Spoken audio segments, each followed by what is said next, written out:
Millionaire CEO sees housekeeper singing to her son, the same song that his deceased wife used to sing.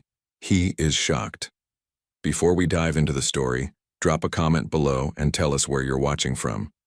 Enjoy the story. Thunder rolled across the Manhattan skyline as Harrison Montgomery stepped from his chauffeur-driven car, briefcase in hand. The imposing glass tower of Montgomery Financial stood gleaming despite the gloomy weather, much like its owner. Polished, impenetrable, successful.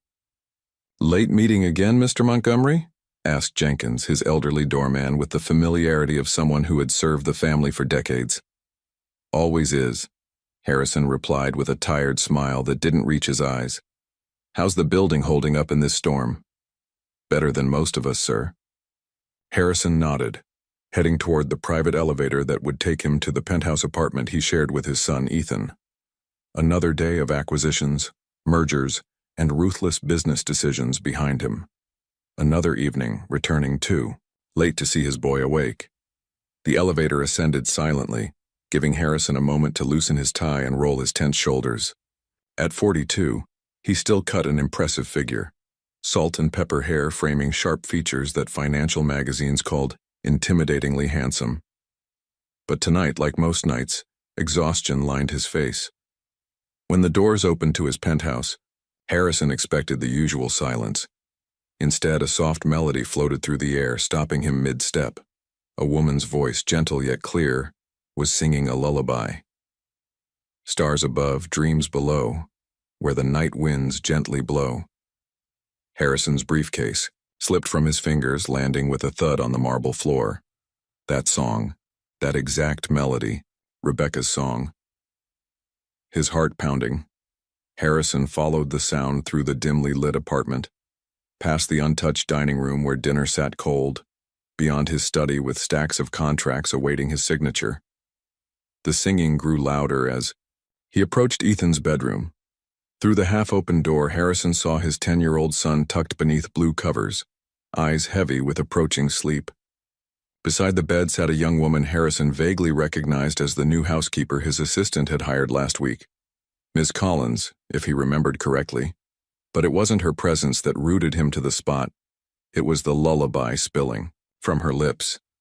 The very same song Rebecca had sung to Ethan every night before her death 3 years ago. A song she had always claimed was uniquely hers, composed when she first felt Ethan kick in her womb.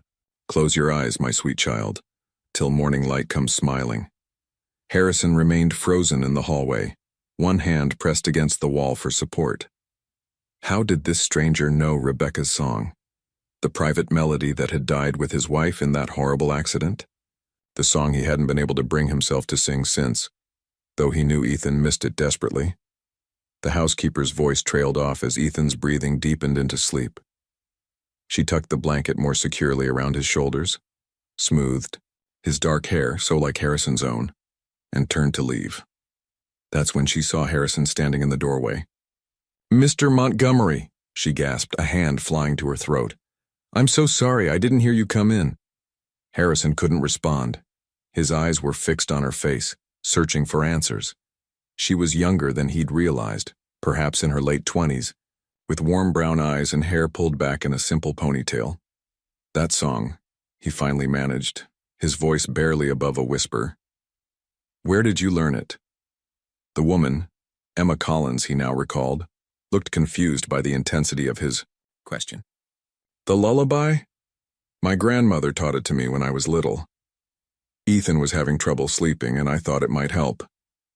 She hesitated, reading his expression. "I apologize if I overstepped." Harrison struggled to maintain his composure. "My wife used to sing that exact song to Ethan, every night before she died." Emma's eyes widened. "The same song? But that's impossible." Harrison finished for her. "She always told me she composed it herself." An uncomfortable silence stretched between them, broken only by Ethan's soft snores. Outside, lightning flashed, illuminating Emma's concerned face. "I should go," she said quietly, stepping around Harrison. "Wait." Harrison's command was soft but unmistakable. "Please, I need to understand this." Emma turned, her expression cautious. Harrison noticed her hands trembling slightly at her sides. "Mr. Montgomery, I only know what my grandmother taught me. I had no idea." Harrison studied her, the initial shock giving way to suspicion, confusion, and something else. A strange, desperate hope he couldn't quite name. "Tomorrow," he said finally. "We'll talk about this tomorrow." Emma nodded, slipping past him into the hallway. Harrison remained at Ethan's doorway, watching his son's peaceful sleep, listening to the fading footsteps of the woman who had just shattered his understanding of the past with a simple lullaby. For the first time in 3 years, Rebecca's melody echoed through the rooms of his home again, awakening memories he'd tried desperately to bury, and questions he'd never thought to ask. Morning streamed through the penthouse windows, bathing the minimalist decor in golden light. Harrison sat at the kitchen counter, a cup of untouched coffee growing cold before him. He'd barely slept, Rebecca's lullaby replaying in his mind alongside questions he couldn't answer. "Dad, you're still home." Ethan's voice broke through his thoughts. His son bounded into the kitchen, already dressed for school, his backpack slung over one shoulder. Harrison checked his watch. 7:30 a.m. He was usually gone by 6:45. "Thought I'd have breakfast with you today," he said, forcing a smile. Ethan's face lit up. "Ms. Collins makes amazing pancakes. She said I could help this morning." As if summoned, Emma appeared in the doorway, hesitating when she saw Harrison. She wore simple black pants and a white blouse, her hair pulled back neatly. Professional, unassuming. Yet Harrison couldn't help scrutinizing her, searching for clues to the mystery she represented. "Good morning, Mr. Montgomery," she said politely. "Would you like fresh coffee?" "Please." He studied her movements as she worked in his kitchen, noting her efficiency and the way Ethan watched her with obvious admiration. "Ms. Collins was singing that pretty song again this morning, Dad," Ethan said, climbing onto a stool. "The one that helps me sleep." Harrison's gaze sharpened. "Was she?" Emma's hands faltered slightly as she poured the coffee. "Just while I was preparing Ethan's lunch, sir." "It's Mom's song," Ethan continued, oblivious to the tension. "But Miss Collins knows it too, isn't that cool?" Before Harrison could respond, the elevator chimed. Alessandra Vega, his executive assistant, strode into the apartment without waiting for an invitation, a privilege earned through 15 years of keeping his business empire running. "Harrison, you're late for the Wilson meeting," she announced, eyebrows raised at finding him still at home. Her gaze swept over Emma, assessing and dismissive. "Reschedule it," Harrison replied. Alessandra's perfectly lined eyes widened.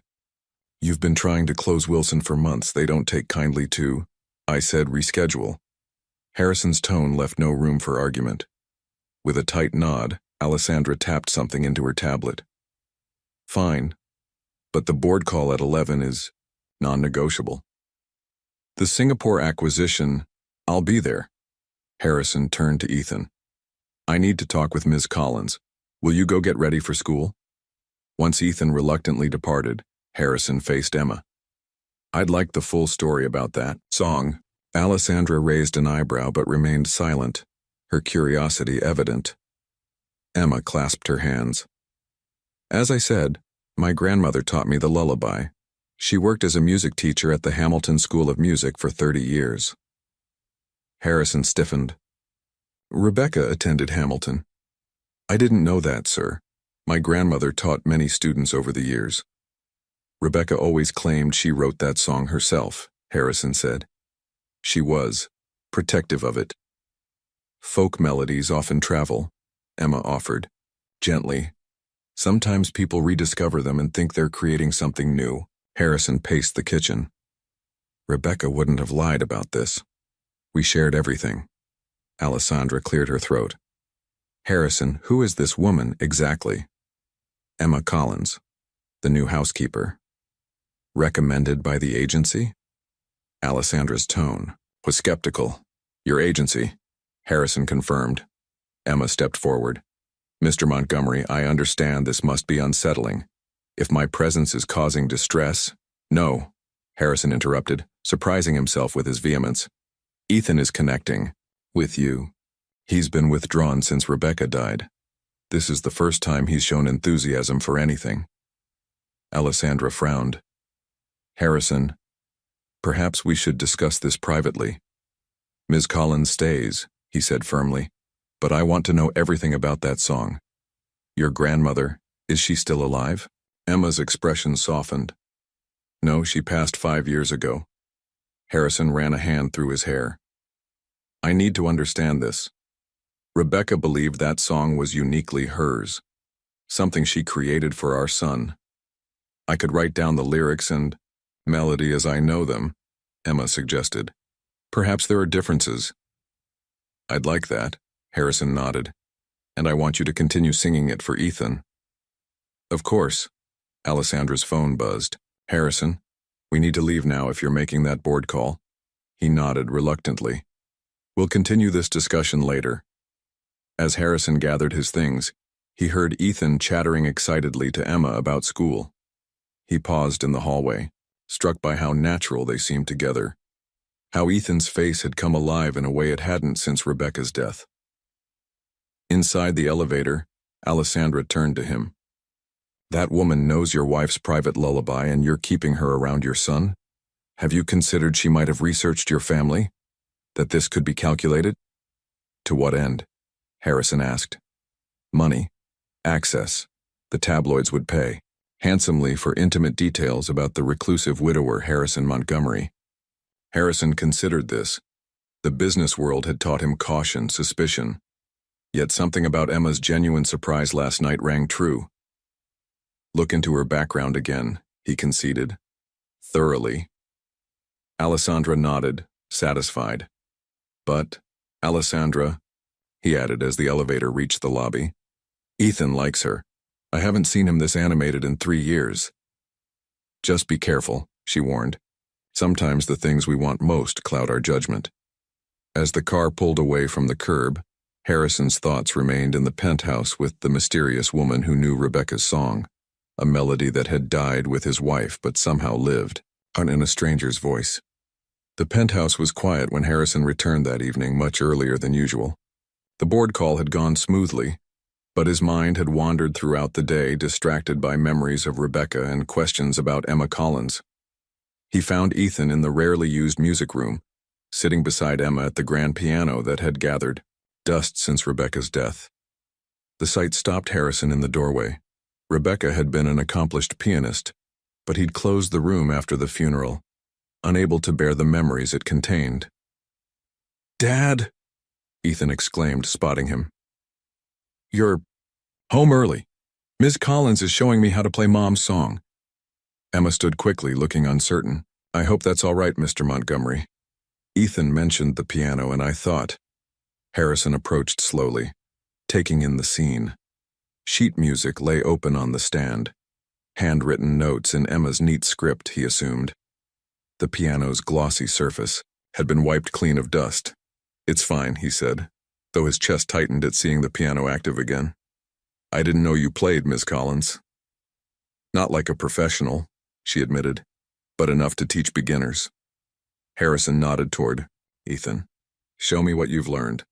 Beaming with pride, Ethan positioned his small fingers over the keys and carefully picked out the first few notes of Rebecca's lullaby.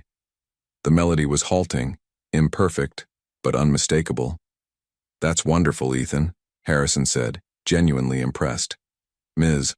Collins says I have natural talent like Mom did," Ethan announced. Harrison's gaze shifted to Emma. "How would you know about my wife's talent?" "I didn't," she answered quickly. "Ethan told me." An awkward silence fell until Ethan tugged at Harrison's sleeve. "Dad, look what else we found." He pointed to a stack of old photographs that had been stored in the piano bench. Harrison picked them up, his breath catching. Rebecca at the piano, her dark hair falling over her shoulders as she played. Rebecca with infant Ethan singing to him. Their family in happier times. "We were looking for more music sheets," Emma explained softly. "I didn't mean to intrude on private memories." Harrison shook his head, unable to speak for a moment. He hadn't looked at these photos in years. I forgot these were here, he finally managed. Ethan pointed to one picture. That's Mom playing at her school concert. Miss Collins says her grandmother taught at that same music school. Harrison examined the photo more closely. Rebecca at 17, performing at Hamilton School of Music. The connection was too specific to be coincidence. Ethan, why don't you practice what we learned while I speak with your father? Emma suggested. Once they stepped into the hallway, Emma spoke first. I've been thinking about this connection all day. My grandmother, Eleanor Collins, taught piano at Hamilton from 1975 to 2005. If your wife studied there. She graduated in 2002, Harrison supplied. Then my grandmother almost certainly taught her, or at least knew her. The school wasn't very large. Harrison processed this, but it doesn't explain how Rebecca claimed to have composed a song your grandmother apparently taught you. Emma hesitated. May I speak freely, Mr. Montgomery? He nodded. Music is rarely created in isolation. Composers borrow, adapt, combine. My grandmother collected folk melodies from around the world. Perhaps your wife heard one and adapted it, genuinely believing she'd created something new. The explanation made sense, yet Harrison struggled to accept it. You don't know how protective Rebecca was of that song. She wouldn't play it for anyone but Ethan and me. I understand how important this is to you, Emma said gently. I've written down the melody as I know it. Perhaps you could compare it with any recordings you have of your wife's version? Harrison tensed. I don't have recordings. The admission pained him. After Rebecca died, he'd locked away most reminders of her, including the videos on his phone of her singing to Ethan. The grief had been too raw. From the music room, Ethan's halting practice continued, the simple notes of the lullaby floating through the hallway. He misses her, Harrison said quietly. I've tried to be both parents, but music was their special connection. He's talented, Emma offered, and eager to learn. Whatever the origin of the song, it clearly connects him to his mother's memory. Harrison studied Emma, searching for any hint of deception. Alessandra's warnings echoed in his mind, yet he saw only compassion in Emma's expression. I'd like you to continue teaching him, he decided. But I need to understand this connection better.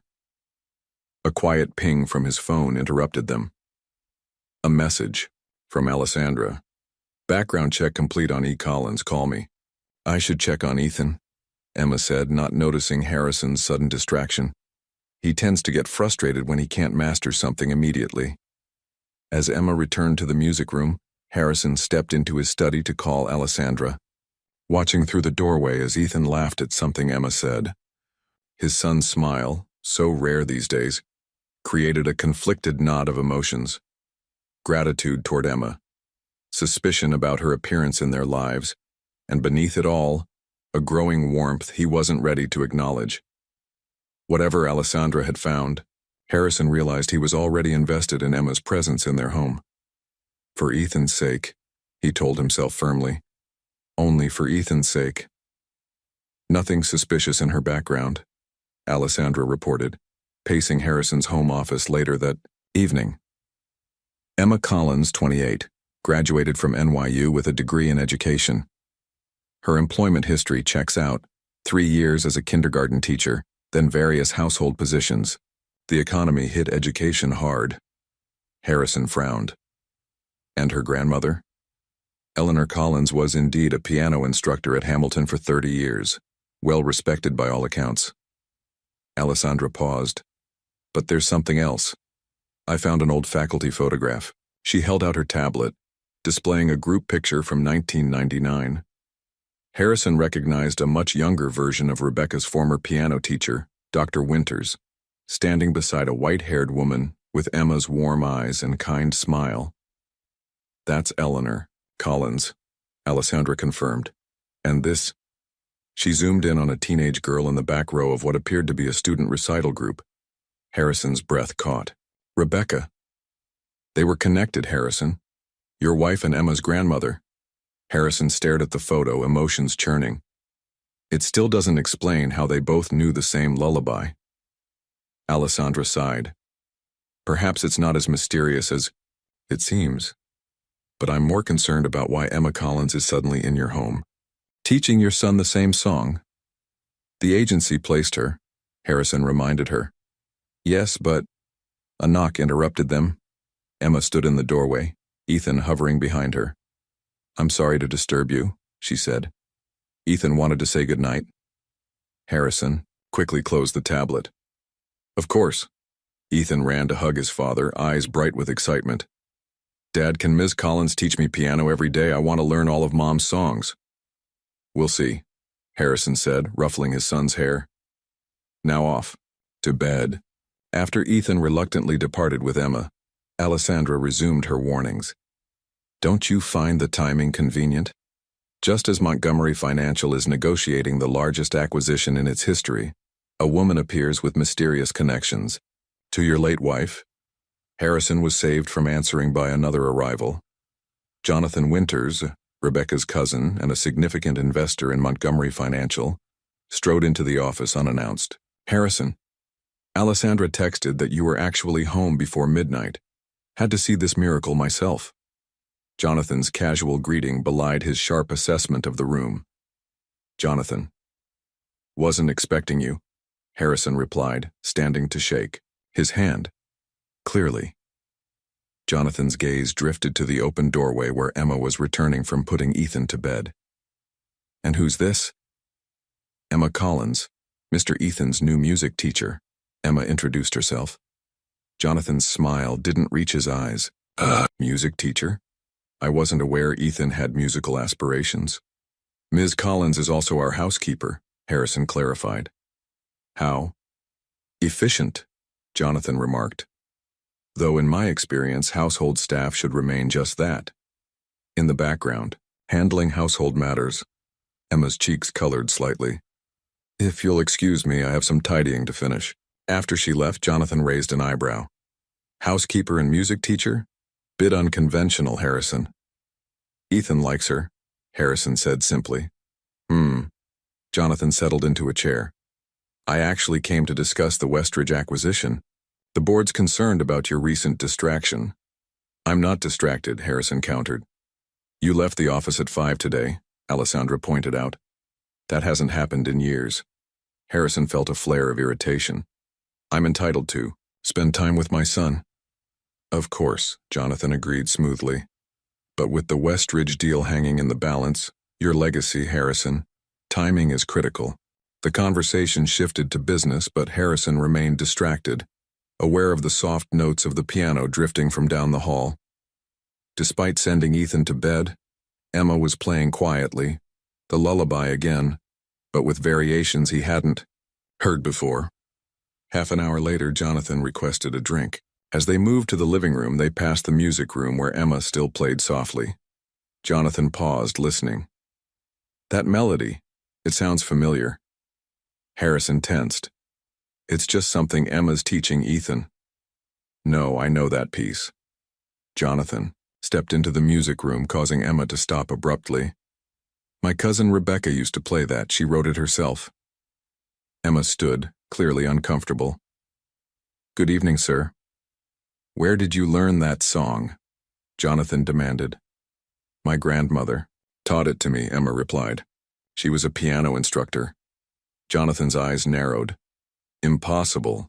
Rebecca composed that lullaby for Ethan. She was very clear it was her original work. Harrison stepped between them. Jonathan, it's been a long day. No, I want to understand how this woman knows Rebecca's private composition. Jonathan's voice hardened. It was personal to her, not something any random housekeeper should be playing. Mr. Winters, I assure you, Emma began. I find it highly suspicious, Jonathan continued, that you've appeared in this household with some connection to Rebecca. What exactly are you after? That's enough, Harrison interrupted. Emma is here at my request, teaching Ethan at my request. Your concerns are noted but unnecessary. Jonathan studied Harrison's face, then shook his head. You're making a mistake letting this woman get close to Ethan. Remember Victoria Palmer, the nanny who sold stories about your family to the tabloids? How do you know this isn't more of the same? Emma paled. I would never. Emma, please give us a moment, Harrison said quietly. After she left, Jonathan leaned closer. Harrison, you've built an empire by being cautious. Don't let sentimentality cloud your judgment now. If this woman has somehow learned details about Rebecca to ingratiate herself with you and Ethan. I've had her thoroughly vetted, Harrison countered, and yet she plays Rebecca's private lullaby. Jonathan drained his scotch. Just be careful. You have more than Ethan to consider. You have shareholders, employees, a legacy. After Jonathan left, Harrison found Emma in the kitchen, hands trembling slightly as she cleaned up. I apologize for Jonathan, he said. He and Rebecca were close. I understand, Emma replied, not meeting his eyes. Perhaps it would be better if I resigned. I never meant to cause disruption. The thought of Emma leaving sent an unexpected pang through Harrison, not just for Ethan's sake. No, he said firmly. Ethan needs you.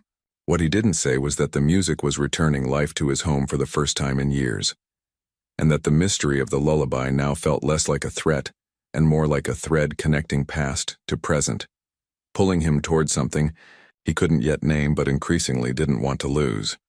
Saturday morning sunlight streamed through the penthouse windows, casting long rectangles of warmth across the hardwood floors.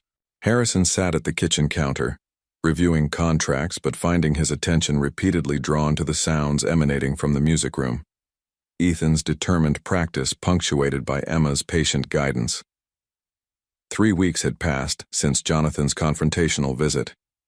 Despite Alessandra's continued wariness and Jonathan's occasional pointed remarks about appropriate boundaries, Harrison had allowed the music lessons to continue. The change in Ethan was too significant to ignore.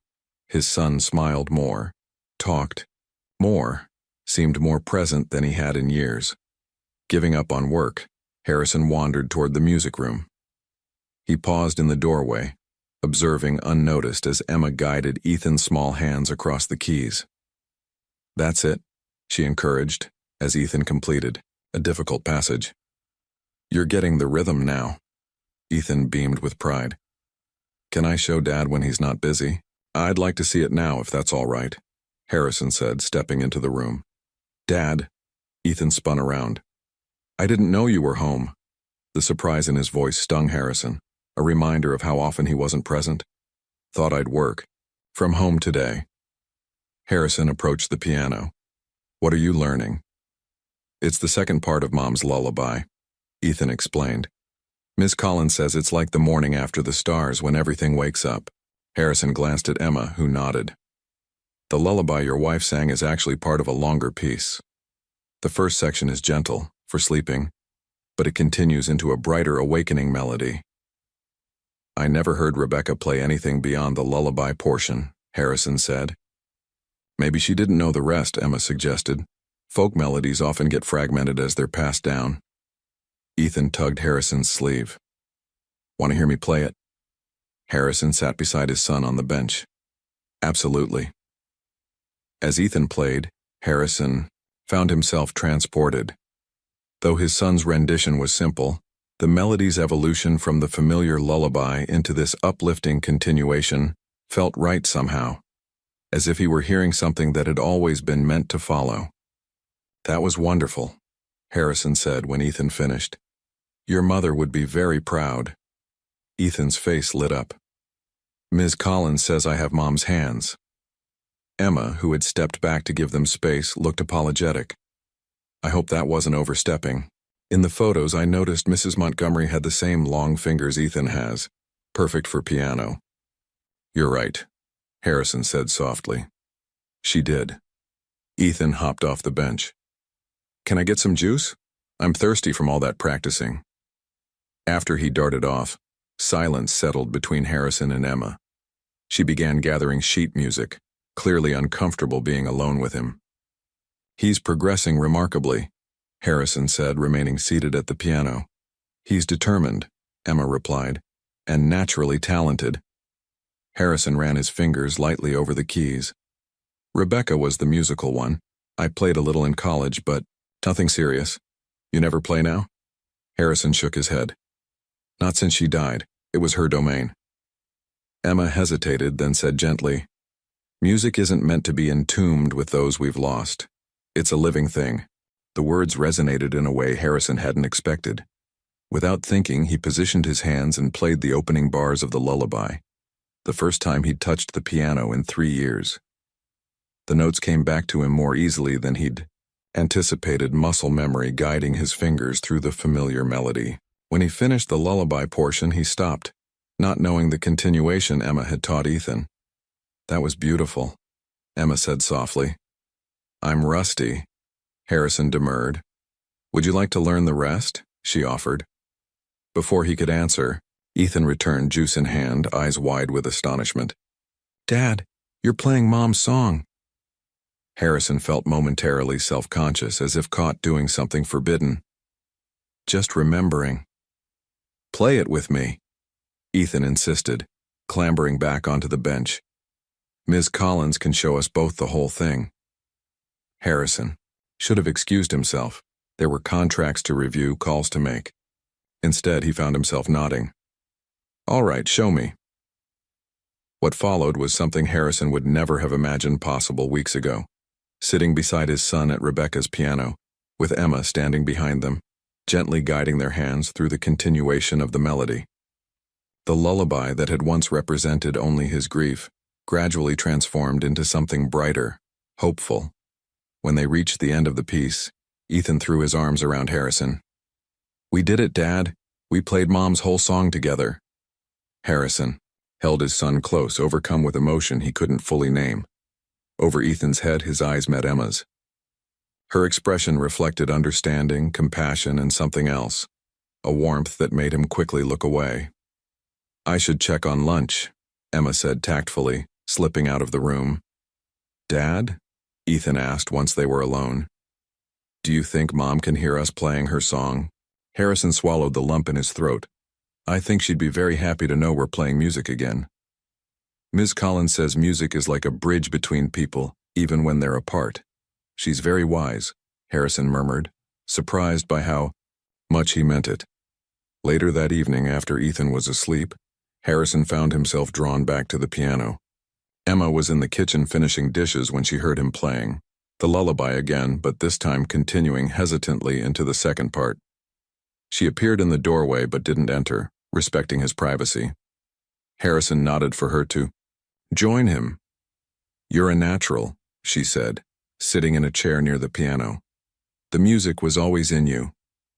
"Rebecca would play this every night," Harrison said, his fingers still moving across the keys. "I never thought I'd hear it in this apartment again after she died." Emma was quiet for a moment. "Sometimes what we need most comes back to us in unexpected ways." Harrison's hands stilled on the keys. "I've been suspicious of you," he admitted, "wondering about your intentions, how you knew Rebecca's song. Jonathan and Alessandra are still suspicious." "I know," Emma said simply. "But whatever brought you here, whatever the explanation for the song, you've given Ethan something I couldn't. Music was Rebecca's gift to him, and I couldn't carry it forward." "You're carrying it now," Emma pointed out. In the soft lamplight, with Rebecca's melody lingering in the air between them, Harrison realized something had shifted. The walls he'd built after Rebecca's death, around his heart, around this home, were beginning to crumble, note by note. And for the first time in 3 years, the thought didn't terrify him. Saturday morning sunlight streamed through the penthouse windows, casting long rectangles of warmth across the hardwood floors. Harrison sat at the kitchen counter, reviewing contracts but finding his attention repeatedly drawn to the sounds emanating from the music room. Ethan's determined practice punctuated by Emma's patient guidance. 3 weeks had passed since Jonathan's confrontational visit. Despite Alessandra's continued wariness and Jonathan's occasional pointed remarks about appropriate boundaries, Harrison had allowed the music lessons to continue. The change in Ethan was too significant to ignore. His son smiled more, talked more, seemed more present than he had in years. Giving up on work, Harrison wandered toward the music room. He paused in the doorway, observing unnoticed, as Emma guided Ethan's small hands across the keys. "That's it?" she encouraged as Ethan completed a difficult passage. "You're getting the rhythm now." Ethan beamed with pride. "Can I show Dad when he's not busy?" "I'd like to see it now, if that's all right," Harrison said, stepping into the room. "Dad?" Ethan spun around. "I didn't know you were home." The surprise in his voice stung Harrison, a reminder of how often he wasn't present. "Thought I'd work from home today." Harrison approached the piano. "What are you learning?" "It's the second part of Mom's lullaby," Ethan explained. "Ms. Collins says it's like the morning after the stars, when everything wakes up." Harrison glanced at Emma, who nodded.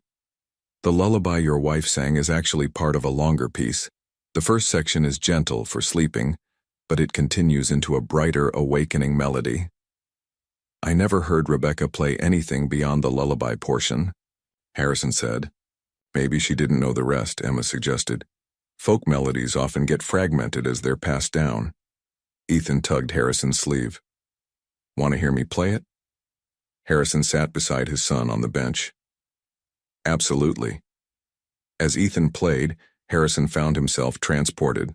Though his son's rendition was simple, the melody's evolution from the familiar lullaby into this uplifting continuation felt right somehow, as if he were hearing something that had always been meant to follow. "That was wonderful," Harrison said when Ethan finished. "Your mother would be very proud." Ethan's face lit up. "Ms. Collins says I have Mom's hands." Emma, who had stepped back to give them space, looked apologetic. "I hope that wasn't overstepping. In the photos, I noticed Mrs. Montgomery had the same long fingers Ethan has, perfect for piano." "You're right," Harrison said softly. "She did." Ethan hopped off the bench. "Can I get some juice? I'm thirsty from all that practicing." After he darted off, silence settled between Harrison and Emma. She began gathering sheet music, clearly uncomfortable being alone with him. "He's progressing remarkably," Harrison said, remaining seated at the piano. "He's determined," Emma replied, "and naturally talented." Harrison ran his fingers lightly over the keys. "Rebecca was the musical one. I played a little in college, but nothing serious." "You never play now?" Harrison shook his head. "Not since she died. It was her domain." Emma hesitated, then said, gently, "Music isn't meant to be entombed with those we've lost. It's a living thing." The words resonated in a way Harrison hadn't expected. Without thinking, he positioned his hands and played the opening bars of the lullaby, the first time he'd touched the piano in 3 years. The notes came back to him more easily than he'd anticipated, muscle memory guiding his fingers through the familiar melody. When he finished the lullaby portion, he stopped, not knowing the continuation Emma had taught Ethan. "That was beautiful," Emma said softly. "I'm rusty," Harrison demurred. "Would you like to learn the rest?" she offered. Before he could answer, Ethan returned, juice in hand, eyes wide with astonishment. "Dad, you're playing Mom's song." Harrison felt momentarily self-conscious, as if caught doing something forbidden. "Just remembering." "Play it with me," Ethan insisted, clambering back onto the bench. "Ms. Collins can show us both the whole thing." Harrison should have excused himself. There were contracts to review, calls to make. Instead, he found himself nodding. "All right, show me." What followed was something Harrison would never have imagined possible weeks ago. Sitting beside his son at Rebecca's piano, with Emma standing behind them, gently guiding their hands through the continuation of the melody. The lullaby that had once represented only his grief gradually transformed into something brighter, hopeful. When they reached the end of the piece, Ethan threw his arms around Harrison. "We did it, Dad. We played Mom's whole song together." Harrison held his son close, overcome with emotion he couldn't fully name. Over Ethan's head, his eyes met Emma's.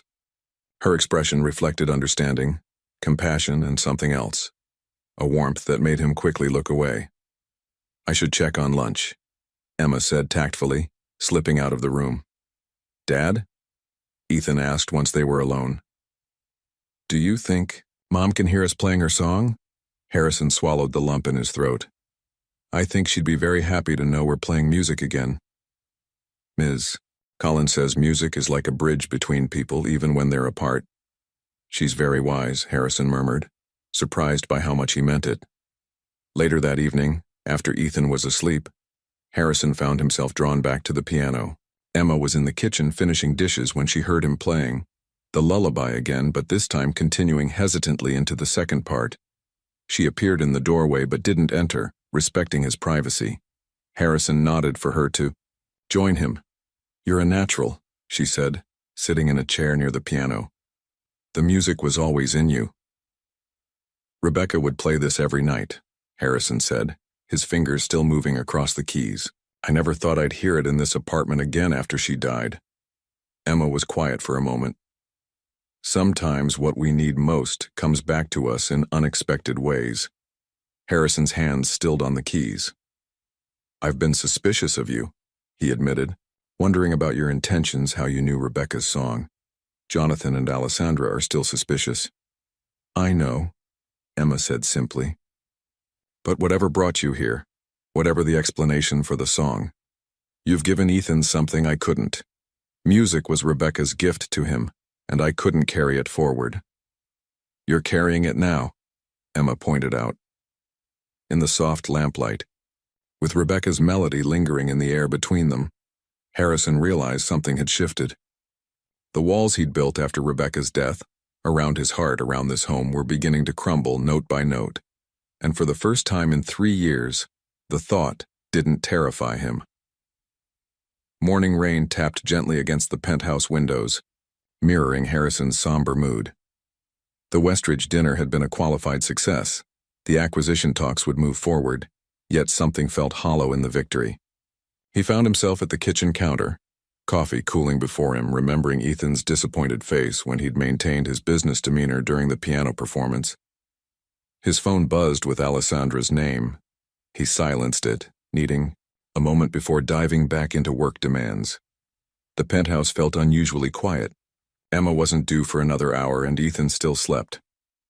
Harrison wandered to the music room, drawn by some unnamed pull. The piano stood in the soft gray morning light, sheet music still arranged from Ethan's practice. He sat at the bench, running, his fingers lightly over the keys without pressing them, remembering Rebecca's hands moving confidently across this same instrument. "I don't know what I'm doing, Beck," he whispered to the empty room. His fingers found the first notes of the lullaby, playing softly to avoid waking Ethan.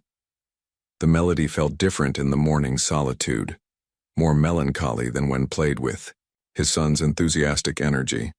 As he played, Harrison noticed a folder of sheet music he hadn't seen before, tucked partially under the bench. Setting aside his coffee, he retrieved it. A collection of handwritten music with Eleanor Collins arrangements written on the cover in faded ink. His curiosity piqued. Harrison opened the folder. Inside were dozens of folk melodies transcribed, for piano, organized by country of origin. He flipped through until a familiar title stopped him. Lullaby of the Stars, Northern Italian Folk Melody, arranged 1975. Harrison stared at the yellowed page. The notes were unmistakably the same melody Rebecca had claimed as her own creation, the lullaby she had sung to Ethan. Yet here it was, transcribed decades earlier by Emma's grandmother. A note in the margin caught his attention. Taught to R.W. She has lovely interpretation. Gifted student, R.W. Rebecca Winters. The discovery should have vindicated his suspicions, proven that Rebecca had misrepresented the song's origins. Instead, he felt a strange peace settling over him. The mystery had an explanation, not deception. But a young Rebecca falling in love with a melody her teacher shared, internalizing it so completely that years later, she believed it her own creation. "Dad?" Ethan stood in the doorway, hair tousled from sleep. "You're playing Mom's song." Harrison set the music aside. "Good morning. Did I wake you?" Ethan shook his head, coming to sit beside him on the bench. "Are you mad about my performance last night? You seemed different after." Harrison placed an arm around his son's shoulders. "Not at all. You played beautifully. I was distracted by work and I shouldn't have been. I'm sorry." "It's okay." Ethan said with the easy forgiveness of childhood. Ms. Collins explained that sometimes you have to wear your business face. My business face? Harrison echoed. You know, all serious and no smiles. Ethan attempted, an exaggerated, stern expression that made Harrison laugh. I suppose I do have a business face, he admitted. But I never want you to think I'm not proud of you, even when I'm wearing it. Ethan smiled, leaning against his father. Can we practice together before Ms. Collins comes? I want to surprise her with how much better I got. They played through the lullaby together, Harrison guiding Ethan through the trickier passages. When they finished, applause from the doorway startled them both. Emma stood there, coat still damp from the rain. That was wonderful, she said, her face lighting with genuine pleasure at seeing them together at the piano. Ms. Collins, we were going to surprise you, Ethan exclaimed. And you did, she assured him. What a lovely way to start a rainy morning. Harrison was suddenly conscious of the folder of sheet music beside him, evidence that connected Emma's grandmother directly to Rebecca. Ethan, why don't you get dressed while I speak with Ms. Collins? After Ethan left, Harrison held up the folder. I found this under the bench. Emma approached, recognition dawning on her face. My grandmother's arrangements. I brought them hoping they might have some beginner pieces for Ethan. I should have asked first. That's not why I'm showing you this. Harrison opened to the lullaby. Look. Emma studied the page, her expression softening. So it was my grandmother who taught your wife the melody. The note in the margin, R.W. It has to be Rebecca Winters, before we married. Harrison ran his finger along the faded inscription. All this time I thought she had composed it herself. She believed she had. Music has a way of becoming part of us, Emma said gently. Especially pieces we learn young. Your wife made it her own, gave it her spirit. In a way, it was hers. Harrison studied Emma's face, finding no triumph or vindication at being proven right, only understanding. Thank you, he said quietly, for bringing music back to this home. For Ethan. And, he hesitated, for me. The moment stretched between them, weighted with unspoken emotions. Emma was the first to look away, a flush coloring her cheeks. I should help Ethan with his morning routine, she said, stepping back. After she left, Harrison remained at the piano, thoughts swirling. The mystery of the lullaby was solved, yet new questions had taken its place. Questions about his own feelings that he wasn't ready to examine. His phone buzzed insistently. This time, he answered. Harrison, we have a situation, Alessandra said, without preamble. Jonathan is calling an emergency board meeting this afternoon. He's questioning your commitment to the Westridge acquisition. On what grounds? Harrison demanded. He claims you're distracted, making decisions based on personal matters rather than business interests. Her voice lowered. He specifically mentioned Emma Collins as a disruptive influence. Harrison's jaw tightened. That's absurd. The Westridge negotiations are proceeding exactly as planned. Nevertheless, he's gathering support. Several board members are concerned, after last night's display. My son playing piano is hardly a crisis, Harrison snapped. It's not just that. It's your changing patterns, leaving work early. The rumors about your closeness with the staff. Alessandra paused. Harrison, I've supported you through everything since Rebecca died. But even I have to ask, is this woman worth risking everything you've built? The question hung in the air like a discordant note. Harrison glanced toward the hallway where Emma's voice could be heard reading something to Ethan, her tone animated and warm. I'll be at the meeting, he said finally. Tell Jonathan. I expect him to come with facts, not innuendo. After ending the call, Harrison gathered the sheet music, his finger tracing the connection between Rebecca and Emma's grandmother, a connection that now seemed like fate rather than coincidence. Outside, the rain intensified, drumming against the windows with growing urgency. Inside, Harrison felt the pressure building between his carefully separated worlds. The empire he'd built and the home he'd neglected, both now demanding his full attention. And at the center of this brewing storm stood Emma Collins, a woman who had entered his life as quietly as the first notes of a lullaby, yet whose presence now threatened to crescendo into something neither of them had anticipated. As he prepared for the board meeting, Harrison knew the melody had changed. The simple lullaby had developed into a more complex composition, one whose resolution he couldn't yet foresee, but could no longer ignore. The Montgomery Financial boardroom hummed with tension. Harrison sat at the head of the polished table, expression carefully neutral despite the anger simmering beneath. Jonathan stood before a digital presentation, his voice carrying calculated concern. "The Westridge acquisition requires absolute focus," Jonathan emphasized, gesturing to the projected figures. Yet in recent weeks, Harrison's priorities have become divided. Several board members exchanged glances. Harrison felt their scrutiny like a physical weight. "If you have concerns about my leadership," Harrison stated evenly, "speak plainly." Jonathan's smile didn't reach his eyes. "Very well. You've become distracted by domestic matters, specifically, your unusual attachment to an employee with questionable connections to Rebecca." "This is inappropriate," Harrison snapped. "Is it?" Jonathan countered. "When Westridge himself expressed concern about your commitment? When you leave meetings early for piano lessons?" The words hung in the air, damning, in their simplicity. "The acquisition is proceeding exactly as planned," Harrison responded coldly. "For now," Jonathan conceded, "but I propose a temporary solution. The Singapore division requires immediate attention.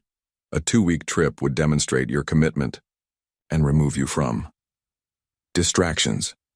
Harrison recognized the ultimatum beneath the suggestion: his company or his home, the empire he'd built or the fragile new melody beginning to play. As rain lashed the boardroom windows, Harrison felt the pressure building from all sides, forcing a decision he wasn't prepared to make. 2 weeks in Singapore is impossible," Harrison stated, rising from his chair. "I won't abandon my son for that long." Jonathan's expression hardened. "Your son has survived your absences before. He has staff." "That's precisely the issue, isn't it?" Harrison challenged, voice dangerously quiet. "Not that I'm neglecting business, but that I'm finally present for Ethan." The boardroom fell silent, executives shifting uncomfortably. "Your judgment is compromised," Jonathan insisted. "This woman has a name," Harrison interrupted. "Emma Collins. And she's done nothing but help my son heal. She's exploiting a connection to Rebecca to manipulate her way into your household. Your life. Rebecca would be horrified." "Don't," Harrison warned, slamming his palm on the table. "Don't use my wife's memory as leverage," Alessandra intervened, voice measured. "Perhaps a compromise. 3 days in Singapore, video conferences for the rest." Jonathan scoffed. "Inadequate." "It's all you're getting," Harrison declared. "I'm still CEO. This meeting is adjourned." As executives filed out, Jonathan lingered. "You're making a mistake. That woman is going to cost you everything." "No," Harrison replied softly. "I think she's helping me remember what everything really is."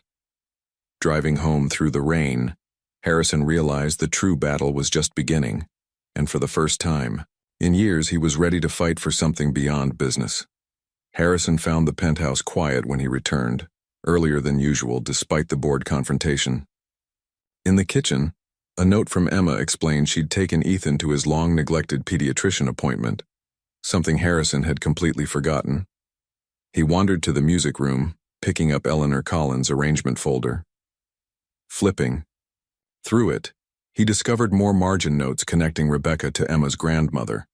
Lessons, recitals, specific pieces Rebecca had loved. The pieces were falling into place. Not manipulation or deception, but a genuine connection across generations through music. The elevator chimed, announcing Emma and Ethan's return. "Dad, you're home!" Ethan rushed to him. "The doctor says I'm super healthy, and we got ice cream after." "Sounds perfect," Harrison smiled, catching Emma's surprised expression at finding him home mid-afternoon. "I hope you don't mind that I took him," she said. The reminder was on the calendar. "I appreciate it." Harrison replied.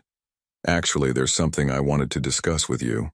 He hesitated, suddenly aware of Jonathan's accusations echoing in his mind. Was he risking too much? Was his judgment truly compromised? But looking at Ethan's brightened face and Emma's gentle concern, Harrison realized some risks were worth taking, and some music needed to be played regardless of who might be listening. I found something in your grandmother's notes, he began. Something I think we all need to talk about. Your grandmother and Rebecca weren't just teacher and student, Harrison explained as they sat in the music room. They collaborated. He showed Emma the folder's final pages, compositions credited to both Eleanor Collins and Rebecca Winters, including variations of the Lullaby.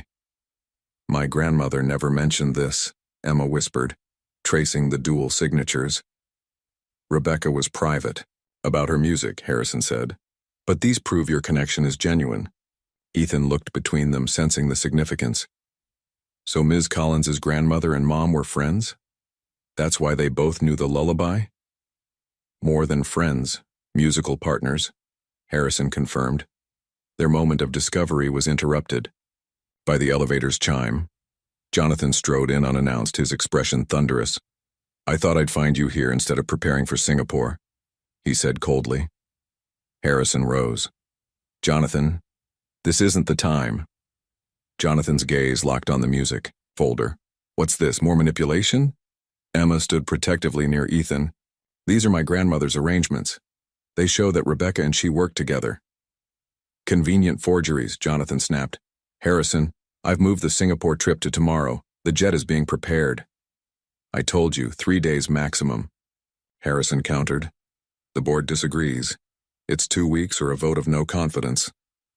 The ultimatum hung heavy in the air. Ethan pressed against Emma, eyes wide with apprehension. You're going away again, he asked, his small voice breaking the tension. Harrison looked at his son, then at Emma, then at the music that had brought an unexpected harmony to their lives. No, he said finally.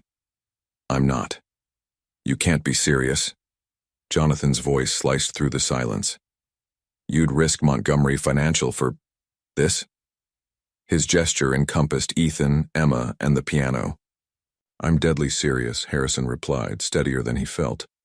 If the board wants to vote, let them, but I won't abandon my son again. Jonathan stepped closer. Think of what Rebecca would want, the company you built together, the legacy for Ethan's future. Rebecca would want Ethan to be happy, Harrison countered, to have music in his life, to know his father. The company means nothing if I lose him in the process. Dad? Ethan's voice was small. Harrison knelt before his son. I'm not going to Singapore. I'm staying right here. Jonathan's face hardened. You're making a catastrophic mistake. This woman has clouded your judgment completely. No. Harrison stood tall. For the first time in 3 years, I'm seeing clearly. Emma has helped me remember what matters. Emma placed a protective hand on Ethan's shoulder. Mr. Winters, please, this isn't helping anyone. You've done enough, Jonathan snapped at her. When this falls apart, remember it was your interference that destroyed Rebecca's legacy. Harrison moved between them.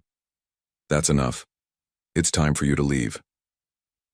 After Jonathan stormed out, the penthouse fell silent, except for the soft patter of rain against windows. Are you really staying?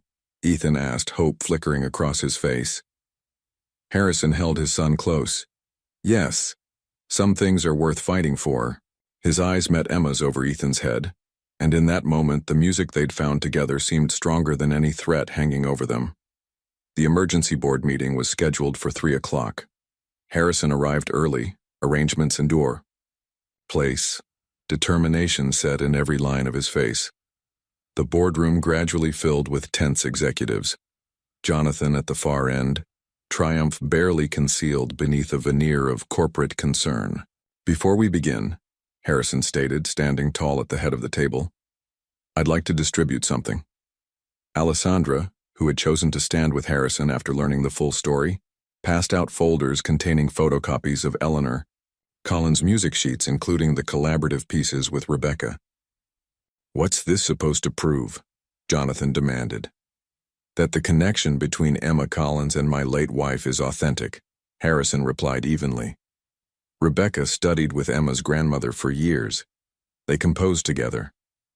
He placed a final document on the table, a notarized affidavit from Rebecca's former piano teacher confirming the relationship.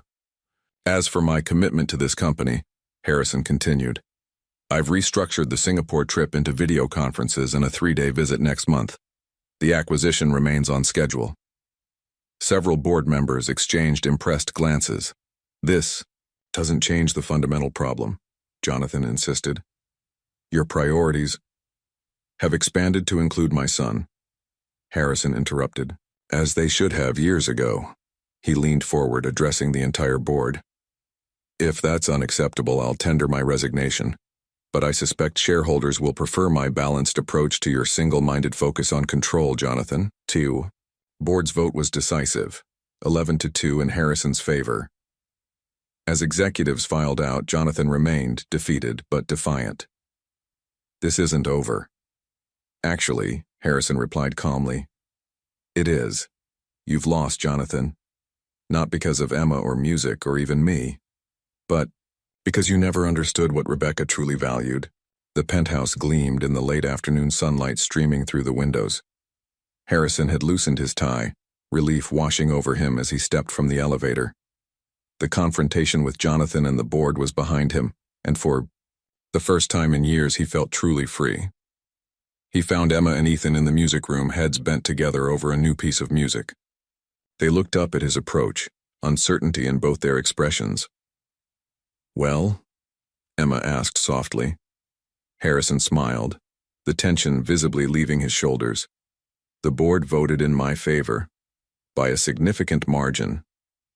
Ethan jumped up, launching himself at his father. You're staying? For real? For real, Harrison confirmed, hugging his son tightly. And I've restructured my work schedule. I'll be home every evening by 6 without exception. Emma remained seated at the piano, joy in her eyes, yet a certain reserve in her posture. That's wonderful news. There's more, Harrison said, setting Ethan down. I've been thinking about Rebecca's music, about what it means to preserve someone's legacy. He joined Emma at the piano bench, Ethan hovering nearby. Rebecca would want her music to live, to be shared, Harrison continued, not locked away as Jonathan insisted. From his briefcase, he withdrew a leather-bound folder. These are all of Rebecca's compositions, including the ones she wrote with your grandmother. Emma's eyes widened as he placed it in her hands. I'd like to establish a music scholarship in Rebecca's name, Harrison explained, for talented students who couldn't otherwise afford lessons, and I'd like you to help me design it. Me? Emma whispered. Who better? Harrison smiled. Your grandmother's influence shaped Rebecca's musical journey. Now you're doing the same for Ethan. And for you, Ethan added with a child's directness. Dad plays all the time now. A soft blush colored Emma's cheeks. I'd be honored to help. Excellent. Harrison nodded. The first benefit concert will be in 3 months. Plenty of time for our star pianist to prepare. He ruffled Ethan's hair affectionately. Can we play Mom's song at the concert? Ethan asked eagerly. The whole thing, all the parts Grandma Eleanor helped write? I think that would be perfect, Harrison agreed. The 3 of us together. As Ethan darted off to practice, Harrison found himself alone with Emma, the quiet understanding between them deepening into something neither had expected when she first arrived. Thank you, he said simply, for everything. Emma's smile was genuine, warm. Music has a way of healing what we thought was broken forever. Harrison's hand found hers on the piano bench, their fingers lightly touching. Some melodies are worth fighting for. The afternoon light caught the dust motes dancing above the piano, illuminating the space where grief had given way to a cautious new beginning, a harmony none of them had anticipated, but which now seemed as natural as Rebecca's lullaby itself. 3 months passed like the quickening tempo of a well-composed piece. Spring had arrived in New York, bringing with it renewal that seemed to mirror the transformation within the Montgomery household. The concert hall of the Hamilton School of Music buzzed with anticipation. Benefactors, students, and press had gathered for the inaugural Rebecca, Montgomery Music Foundation benefit. Harrison adjusted his bow tie in the green room mirror, an unfamiliar nervousness fluttering in his stomach, not the stage fright of performance, but the weight of meaningful tribute. "Dad, do I look okay?" Ethan asked, fidgeting with his small suit jacket. Harrison knelt, straightening his son's collar. "You look perfect. More importantly, you're ready. We've practiced for months." "Ms. Collins says I shouldn't worry about mistakes," Ethan confided. "She says the feeling matters more than perfection." "Ms. Collins is very wise," Harrison smiled. Speaking of whom, Emma entered the green room, elegant in a simple blue dress, her hair styled in loose waves rather than her usual practical ponytail. Harrison felt his breath catch, a reaction that had become increasingly familiar in recent weeks.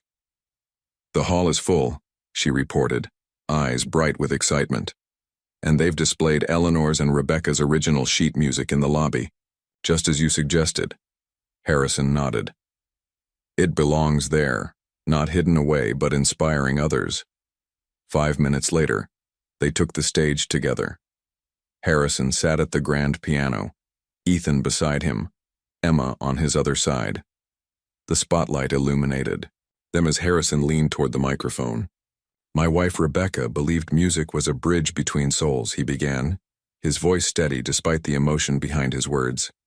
"Tonight, we celebrate that connection across time, across generations."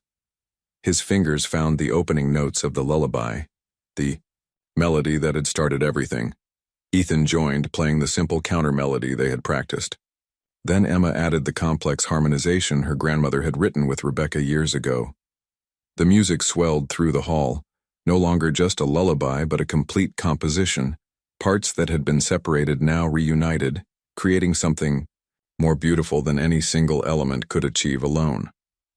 As they played the final section, the triumphant awakening after the gentle sleep, Harrison glanced at Emma, then at Ethan. His son's face glowed with concentration and joy. Emma's gentle guidance had made this possible, had helped both Montgomery men find their way back to music, back to connection, back to life. The final chord resonated through the hall. For a moment, perfect silence held the audience captive. Then applause thundered, people rising to their feet. "We did it," Ethan whispered, beaming. "Yes," Harrison agreed, his hand finding Emma's between them. "Together, we did." As they took their bows, Harrison felt Rebecca's presence, not as a ghost to be mourned, but as a melody that had led him to this unexpected harmony.